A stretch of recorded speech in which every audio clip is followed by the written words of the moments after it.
tango ir pasadoblis ir mes visą mūšį perteiksim šokyje. Projektui keliaujant į pabaigą pamažu atsiranda šioks toks nuovargis ir kadangi kiekvieną kartą stengiasi padaryti vis geriau, vis labiau kažko nustebinti, tai prireikia iš tikrųjų ir bičiulių, choreografų pagalbos. Šią savaitę mums gelbėjo Kostas. Vedi atgal, ranką vedi atgal ir eini atgal kartu. Tu būk pasiruošęs, kad jau tuoj to paleis strėlė į galvą, supranti, nu ten, kad tu viskas, supranti. Turi būti, visa ta jėga turi būti ir kada atgal irgi eini, tai kada žmonės kovoja, nu tai yra aštru. Tai šitie du šokiai yra labai aštrus. Čia iš vis kiekvienas, manau, stengiasi kovoti. Ko tu nori geresnio gyvenimo, ko tu daugiau nori pasiekti, užsibrėžti tikslų, tai tu nenori turi kovoti. Jūs šalia viens kitos einat, o turi viens prieš kitą būti, supranti. Va šito vietą, kada durit. Moterų gladiatorių nebuvo, bet aš nemanau, kad tai man yra sunki užduotis, nes aš labai kovinga, aš kovotoja esu. Bet šokam tango, šokusim pasadoblį, kažkokių tai fragmentų. Tai vis tiek yra ta aistra, yra tas veržlumas, bet jis bus perteiktas kitaip, per tą mirties prizmę.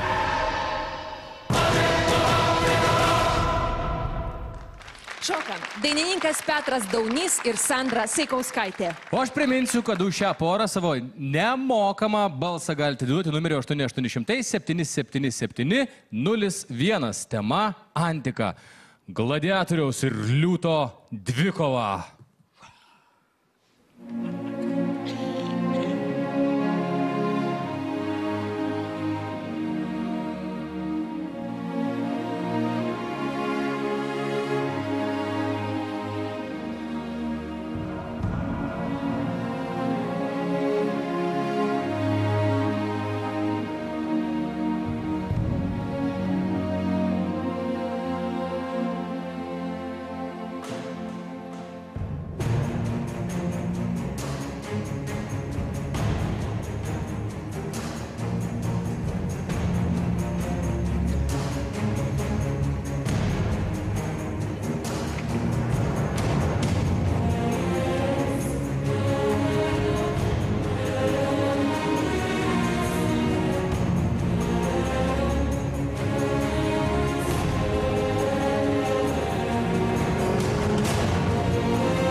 Tai buvo laikas, kai prakaitas virsdavo kraujo pienas, neapykantos upėmis.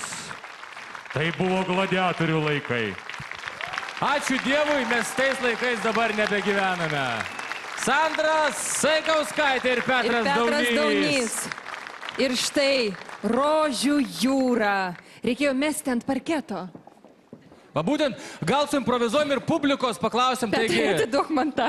Anksčiau koliziejuose klausdavo publikos palikti gyvą gladiatorių ar jį vis dėlto nužudyti. Nykštis į viršų reiškia, kad mes jį išgelbėjom, nykštis į apačią reiškia, kad viskas blogai. Jūsų verdiktas, publika. Bet yra norinčių ir nužudyti. O dabar dėmesio, mano rankose fantastinė dovana. Kaip ir kiekvieną šeštadienį mes įteikėme dovaną mylimiausiems, kurie išrenkami populiariausiame naujienų portale Delfi. Ir šią savaitę tai yra Sandra Saikauskaitė ir Petras Daunys. Sveikinam. Jums pavyko aplenkti savo konkurentus ir šią savaitę jūs laimit dar vieną titulą. Sveikinam. Na, o dabar pažiūrėsime, ar šią porą užmuš, ar ne, mūsų komisija. Pone Stasy. Labai įspūdingas šokis, labai įspūdinga muzika, energetika tiesiog nepaprasta. Gaila, aišku, nors aš rodžiau į viršų, bet kraugerys tas jaunuolis vis tik tai nepasigailėjo, galėjo kažkaip pasiklaus pažiūrovus. Na, viskas man šitam šokiui viskas patiko, ir drabužiai, ir šita dvasia tokia, ir energija, ritmingumas. Ačiū. Ačiū Jums. Berniukai, nežaiskite su šitais dalykais. Kardas, žirklės ir žaisliukai, nemažų vaikų žaisliukai. Būtent, o kadangi vyrai visada maži vaikai, tai nereikia. Lina, Donatai, kaip Jums šios poros pasirodymas? Iš tikrųjų, tai labai įspūdinga. Man iš tikrųjų asmeniškai labai patiko, nežinau kaip Linai, bet man taip atrodo ir jai labai patiko. Labai iš tikrųjų norėčiau pagirti aprangą ir tikras gladiatorius. Petras, gražiai sudėti kūnai abudu, labai tinka šiam šokiui. Ir iš tikrųjų norėčiau pasidžiaugti taip pat, jog šiame šokyje matėsi standartinis šokis, tango mačiau ir porą Latino Amerikos šokių, ir pasadoblis, ir samba. Tai iš tikrųjų džiugu buvo matyti, aišku, ten klaidelių buvo tuose išpildyme, bet iš tikrųjų atrodo įspūdingai. Donatai, kai tau prikiša prie gerklės šitą klaidelę, galima ir netokią dar padaryti. Aš manau. Sudėtinga. Lina, gal vieną žodelį, kitą? Man taip pat labai patiko, išskirčiau gal dvi dalis šito šokio. Man antroji dalis buvo stipresnė, pirma dalis buvo truputėlį tokia dar abejotina ir tas tango buvo šiek tiek silpnesnis negu pasadoblis. Bet gale šokio tikrai įtikinot ir man labai patiko. Ačiū. Ponia Jūratė? Energetiškai labai stiprus pasirodymas, tai daug dievė taip ir kad kitos poros šiandieną pasirodytų. Ir aš labai žaviuosi jūsų kūnu, jūsų kojų raumenis, kokie tvirti. Jūs treniruojate savo kūną? Treniruoju kiekvieną dieną su Sandra. Kokiu būdu galima treniruoti kojas vyrams? Vieno šokio čia net negalėjau taip tokie tvirti kojų raumenis, jūsų nepaprastai gražiai, jūs tikrai tinkat gladiatoriaus vaidmenį. Tiesiog aš pasakysiu paprastai. Atsiprašau, Jūratė, yra istorija, nes Petras gyvena labai kriminaliniam Klaipėdos vienam rajone ir jis dažnai bėga. Ir jo kojos yra puikiai išsivyščiusios.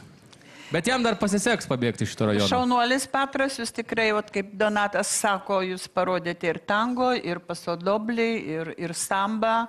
Aišku, ne be trūkumų, bet kuris mūsų be trūkumų esame. Taip, kad jums dar yra perspektyvos jos pašalintos trūkumus. Manyčiau, Jurgita be trūkumų šį vakarą. Ne, visi mes su trūkumais ir nereikia siekti to tobulumo, nes netobulumas mus veda į priekį. Jurijau, tiesa? Na, jeigu būtų tai rugsėjo pradžia, tai aš gal turbūt irgi pritarčiau savo kolegoms ir nieko nesakyčiau, bet kai aš žinau, kad dabar lapkričio kelinta. 17. Ir šį vakarą aš pamačiau daugiau choreografo pastangų sukurti kompoziciją. Ir kadangi aš truputį situaciją žinau užkulisinę, tai mane tai netruputį erzina. Ir erzina tai, kad Sandra su choreografu tiesiog sutarė Šėtono tokią sutartį pasirašė ir paliko visiškai ant ledo Petrą. Nes Petras užmirštas buvo, nei parodyta, nei kaip reikia šokti tango, nei kaip pasodoblį. Išnaudotas jisai buvo kaip mėsos gabalas ir kas man šlikščiausias, tai šitas kostiumas. Visiškai nereikia šitos virtuvinės prijuostės. Tu dabar kaip sena moteris atrodai, supranti? Apskritai, Petrai, tavo veidas yra labai vaikiškas, tu esi pupsikas. Ir iš tave gladiatorius neina iš vidaus, nes tavo lietuviškas, tavo energetika, jinai nėra Karibų jūrų, kai žmogus, tarkim aš, Kauno rusas, staravieras, aš kaip trenčiu. Nu ir trenkit, Jurijau, vieną kartą. Ir kiek galima čia Petrą tas skriausti? Visa Klaipėda sako, kiek jau 6 laida, 70 išėlės Petras blogas, Petras blogas. Nes jisai visiškai neturi... Ne, tai jūs man trenkit, nesu. Tai jūs paimkite tą Petrą, vieną kartą nužudykit ir nebereikės mums su juo vargti. Su tokiu karduko tik tai galima Katė ir tai jeigu jinai ten... Katė? Katerina Voropai? Ne. Tai prašom tada, ką tinka? Jau geriau mane negu Katė. Geriau Rainį jau. Mane suerzino, kad Sandra su Kostu, jūs eksperimentavote ant to Petro viso, reiškia, pasirodymo. Jis yra projekto dalyvis ir nebuvo... Jūs turite į jį investuoti. Ne, palaukit, atsiprašysiu. Petrai, tylėk, nes tu kvailas esi. Sandrą galim pakeisti, Kostą irgi galim pakeisti, o tavęs mes negalim pakeisti, mes norim tave išlaikyti, nes tu gražus, seksualus. Mums tu reikalingas. Tai parsiveškite į savo sodybą. Ne, palauk. Gal kas išeis iš Petro? Į mano sodybą tik tai talentai, o čia dabar šiuo atveju tai tik tai buvo kažkoks tai įvaizdis. Gerai, tam kartui galbūt užteks. Aš tik priminsiu, kad Petras yra iš Klaipėdos, o Klaipėdos berniukai, kurie vaikšto paplūdimyje su glaudėmis, vadinami glaudiatoriais. Sveikiname. Tai linkėjimai Klaipėdai, man atrodo. Komisija, jūsų vertinimai. Na, o kol komisija bando atsukti balus, Lina, jūs dar kažką norėjote pasakyti? Man tiesiog labai įdomu, Jurijui, koks patiktų gladiatoriaus kostiumas. Kokį jūs įsivaizduotumėt? Tuoj pat, iš karto. Pademonstruos Jurijus. Atneškit žirklės man. Aš iš to pat Žirklės. Ar projektų stilistė, dizainerė galėtų atnešti žirklės? Petrai, pasim nančiakus. Ne, Jurijau, Petras išeina žirklių. Taip, vyrai. Na ką, ir ką tu padarysi jam? Neskriaus šio pupsiko. Jurijau, mums... Kągi, pradėsim pjauti medžiagą. Mums su tavim dar laidą reiks vesti stebuklų šalinį, papjaukit Jurijaus. Aš norėčiau, gerai, aš sąlyginai, kadangi mano diplomas įpareigoja parodyti. Visų pirma, tu turėjai parodyti speniukus. Jų dydį. Dabar, tai reiškia, tu kaip distrofikas atrodai, supranti? Stovėjai va toks va, visas va toks kaip aš dabar rodo. Ir tai tave neįdomu žiūrėti. Pasadoblis, visų pirma, tai yra nugara. Tu visas kaip... Žinai, va, rusai labai gerą turi tokį įsireiškimą. Indų plovėjas buvai, pasiėmęs vaikišką karduką. Jurijau, ačiū. Gal sakau, žiūrim šokio pakartojimą. Palauk, Mindaugai, palauk. Lina dar nori kažką pasakyti. Nu ką čia be pasakysi? Yra ką pasakyti. Man tiesiog labai keista, kad Jurgos ilgos kojos nepatinka Jurijui. Patinka. Aš norėjau ranką pakišti. O speneliai irgi patinka. Aš jums sakiau, gerai galvokit, ką kalbat. Linutė, kas man dar nepatinka? Ne, nu... Vyro kostiumas su speneliais atvirais, tai čia kažkaip tai nežinau. Aš įsivaizduoju, jeigu... Dėkojame mūsų komisijai, žiūrime šokio pakartojimą. Palauk, Mindaugai, o balai? Balai kokie? Šokio pakartojimą žiūrim. Šokio pakartojimas.